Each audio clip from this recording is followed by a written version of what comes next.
দীর্ঘ ১৭ বছর পর ঐতিহাসিক স্বদেশ প্রত্যাবর্তনে বিএনপির ভারপ্রাপ্ত চেয়ারম্যান তারেক রহমান যখন দেশের রাজনীতির কেন্দ্রবিন্দুতে, ঠিক তখনই আলোচনার আরেকটি অনন্য মাত্রা তৈরি করেছে তারই পোষা বিড়াল জেবু। বাংলাদেশ বিমানের বোয়িং 787 ড্রিমলাইনার ফ্লাইটে করে দেশে ফেরার যাত্রা শুরু করেন তারেক রহমান। পরবর্তীতে ২৪ ডিসেম্বর সকালে ৬,৩১৪ দিন পর বাংলাদেশের আকাশে পা রাখার মুহূর্তকে নিজেই ফেসবুক বার্তায় প্রকাশ করেন। এরপর দুপুর ১২টার দিকে হযরত শাহজালাল আন্তর্জাতিক বিমানবন্দরে অবতরণের পর বিএনপির শীর্ষ নেতারা তারেক রহমানকে স্বাগত জানান।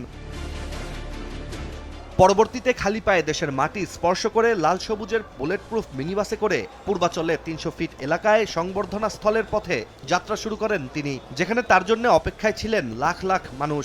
এসব মিলিয়ে রাজধানী জুড়ে ছিল নজিরবিহীন উত্তেজনা।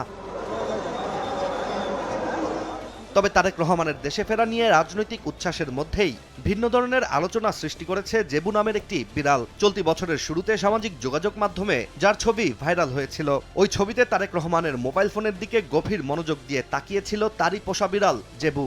এরপর থেকেই জেবুকে নিয়ে সামাজিক যোগাযোগ মাধ্যমে চলছে ব্যাপক আলোচনা। তরুণ প্রজন্ম ও বিড়াল প্রেমীদের মধ্যে শুরু হয় কৌতূহল, তারেক রহমানের পোষা এই বিড়াল জেবু আসলে কোন প্রজাতির। রোজকার সাধারণ খাবার এখন হবে অসাধারণ, প্রাণ স্বাদের মশলা, স্বাদ বাড়ায়, ঘ্রাণ ছড়ায়। জেবু মূলত সাইবেরিয়ান জাতের একটি বিড়াল, যা রাশিয়ার প্রাচীন ও প্রাকৃতিক একটি প্রজাতি হিসেবে পরিচিত। এই জাতের বিড়ালের লোম ৩ স্তরের হয়ে থাকে: গার্ড হেয়ার, এন্ড হেয়ার ও ডাউন হেয়ার। এই ৩টি স্তর একত্রে তৈরি করে ঘন একটি ট্রিপল কোট। শক্তিশালী শরীর, পুরু লেজ, বড় পা আর গোলাকার মজবুত গঠনই এই সাইবেরিয়ান বিড়ালদের আলাদা করে তোলে। এছাড়া স্বভাবের দিক থেকেও জেবু অনন্য। সাইবেরিয়ান বিড়ালরা সাধারণত বন্ধুত্বপূর্ণ, শান্ত ও পরিবার প্রিয়ই হয়ে থাকে। আর এই প্রজাতির বিড়ালে অ্যালার্জেন তুলনামূলক কম হওয়ায় অনেকের কাছেই হাইপো অ্যালার্জেনিকের বিকল্প হিসেবে এটি জনপ্রিয়। বাংলাদেশে সাইবেরিয়ান বিড়াল এখনও বিরল এবং দাম তুলনামূলক বেশি।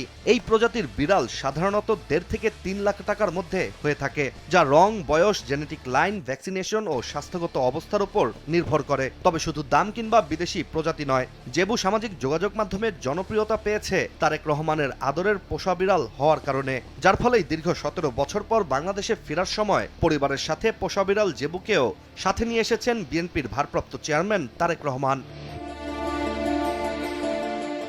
এখন অনেকের মনেই প্রশ্ন, সুদূর যুক্তরাজ্য থেকে কিভাবে ও কোন প্রক্রিয়ায় জেবুকে বাংলাদেশে নিয়ে আসলেন তারেক রহমান। সাধারণত বিদেশ থেকে বিড়াল বাংলাদেশে আনার ক্ষেত্রে রয়েছে কঠোর কিছু নিয়মকানুন, যেখানে প্রতিটি পোষা প্রাণীকে আন্তর্জাতিক মানসম্পন্ন মাইক্রোচিপ দিয়ে শনাক্ত করাতে হয়, যা অবশ্যই আইএসও স্ট্যান্ডার্ড অনুযায়ী হতে হবে। এর পাশাপাশি বাধ্যতামূলকভাবে ইনঅ্যাক্টিভেটেড রেবিস ভ্যাকসিনও দিতে হয় এবং মূল রেবিস সার্টিফিকেটে মাইক্রোচিপ নাম্বার, টিকা দেওয়ার তারিখ ও মেয়াদ উল্লেখ থাকতে হয়। যাবতীয় এসব কাজ সম্পন্ন করেই কার্গোতে করে তারেক রহমানের সাথেই বাংলাদেশে অবতরণ করেছে সামাজিক মাধ্যমে ভাইরাল জেবু বিড়াল। আর তারেক রহমানের প্রত্যাবর্তন যেখানে রাজনীতির ইতিহাসে এক গুরুত্বপূর্ণ অধ্যায় হয়ে দাঁড়িয়েছে, সেখানে জেবুও যেন সেই গল্পের এক অনন্য অংশ। ইশতিয়াক হোসেন, দেশ টিভি।